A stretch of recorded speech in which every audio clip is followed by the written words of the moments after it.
45મી વાર્તા. 45મી વાર્તા.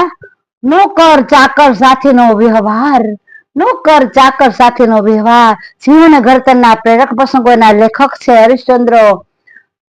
45મી નો પહેલો ભાગ એક જ ભાગ છે, તો આપણે આજે પૂરો કરીશું. 44મી પૂરી થઈ ગઈ છે, અમે 45મો ભાગ આવ્યા છીએ અને આપણે ગણપતિ દાદાને હાજર કરશું. હે ગણપતિ દાદા, તમે અમારી વાર્તા કે જે કઈ પ્રોગ્રામ વાંચી એમાં તમે હાજર રહેજો. દુખિયાના દુઃખ દૂર કરજો.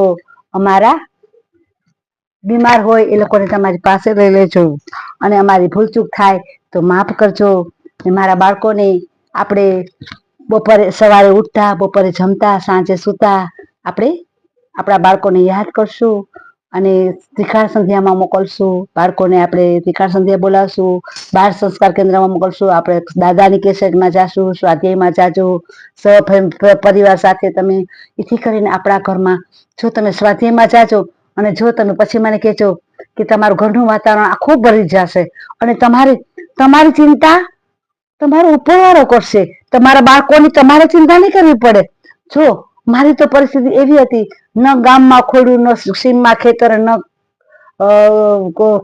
ખોડું, તો પણ મારા બાળકોએ મેં નથી પરણાવ્યા, મારા હરિએ પરણાવવા. મને સાથ સહકાર મારા પ્રભુએ આપ્યો છે. એ મારી અંદર બેઠો છે, બધું કરતો હરતો એ જ છે. એના સિવાય મારું કોઈ ડગલું પણ હું ના ભરી શકું. એટલે તમે ભગવાનના દાદાની કેસેટમાં ચાશો તો બધું જ કરવા વાળો, બધી જ ઘરની ચિંતા તમારી ઈ કરશે. તમારે તો કઈ જ નહીં કરવી પડે. તમારે બધું એના ઉપર છોડી દેવાનું. હે દાદા, તમે અમારી હારે રહેજો. આપણે વાર્તા આવ્યા છીએ 45મી. નોકર ચાકર સાથેનો વ્યવહાર. ચૂકી સ્થળ છે. આપણે સ્થળ સાંભળીને એટલે આપણે થાય કે ના વાર્તા તો સાંભળવી છે. સાને ગુરુજીના માની વાત છે, સાને ગુરુજીના માની વાત છે અને ઘરના નોકર ચાકર સાથે પણ એમની આ અત્યંત મીઠાશ અને પ્રેમથી વર્તથી ઘરના ચોખ્ખા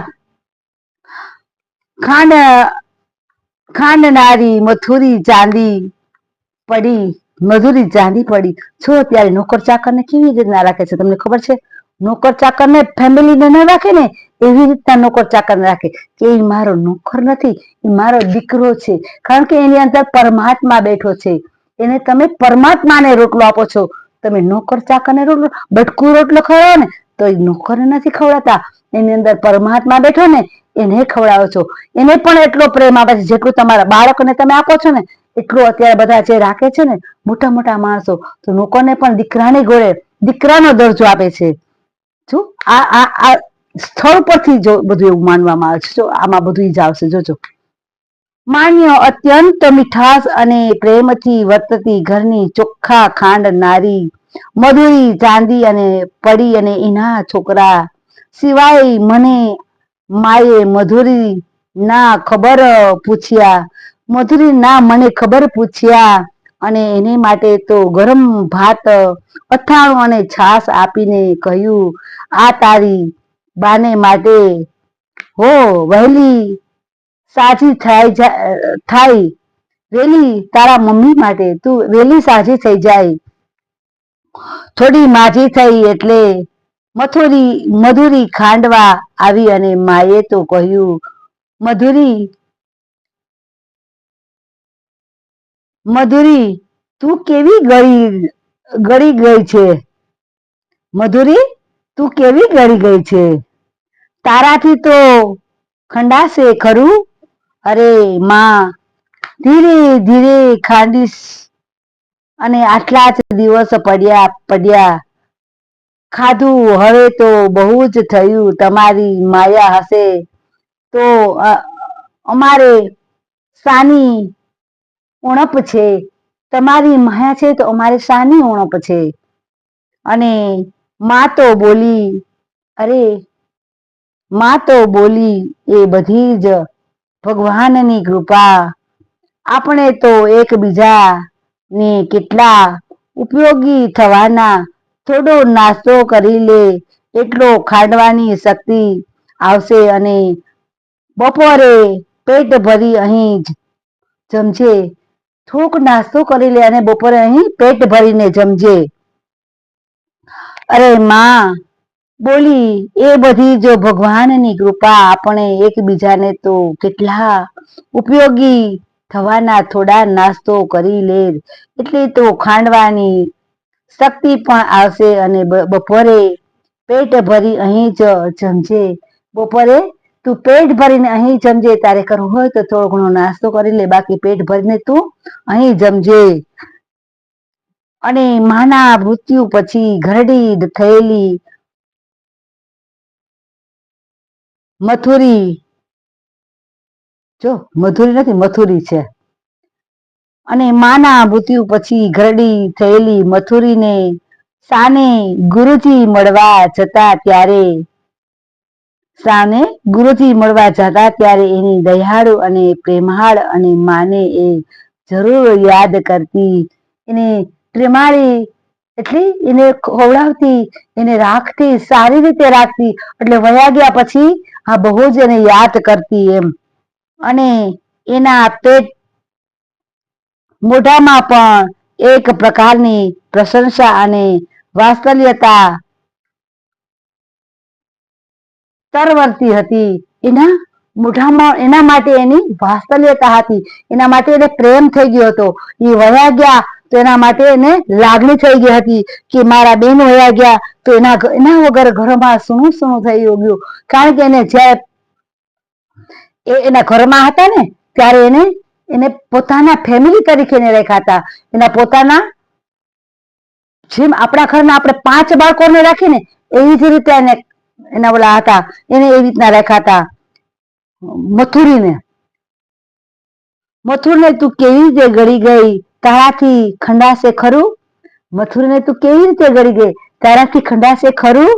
માં તો ધીરે ધીરે ખાડીશ, આટલા જ દિવસ પડ્યા ખાધું, હવે તો બહુ થયું. તમારી માયા હવે તો અમારે સાની ઉણપ છે.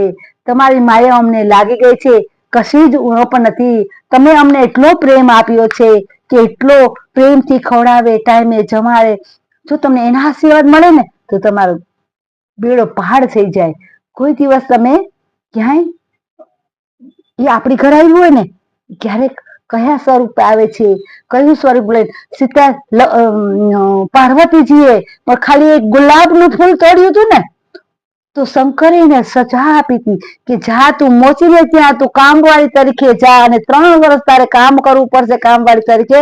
અને મોચીની ઘરે સુતાની ઘરે એ કામવાળી તરીકે એને કામ કર્યું. અને ત્યાં એને 3 વર્ષ ભોળાનાથે એને સજા આપી કે એ ફૂલ કેવી રીતના મોટું થયું, એને કેવી રીતના કળી બની, અને કેવી રીતના છોડને એને મોટો કર્યો. પાણી પાય, ટાઈમે ટાઈમે એને પાણી પાવે, ખાતર નાખે, માવજત, જેમ બાળકને માવજત કરે ને એવી જ રીતના ફૂલની માવજત થઈ. તે ફૂલ એને પૂછ્યા વગર તોડ્યું જ કેમ? એને ફૂલ ખાલી ગુલાબનું તોડ્યું તું, ગુલાબમાંથી. તો શંકર ભગવાને એને સજા આપી, 3 વર્ષ તારે કામવાળી તરીકે કામ કરવું પડશે. કે નહીં, તે કેમ તોડ્યું? તને કીધું તું ને તું મારી સાથે આવ, પણ તારે ક્યાંય એક વસ્તુને અડવાનું નહીં. એવી રીતે એને બાંધીને લઈ આવ્યા હતા પાર્વતીને, તો પણ તે કેમ ભૂલ કરી? તો પાર્વતી કે હવે તમારે સજા ભોગવવી પડશે. ભોળાનાથ કે તો કે શું?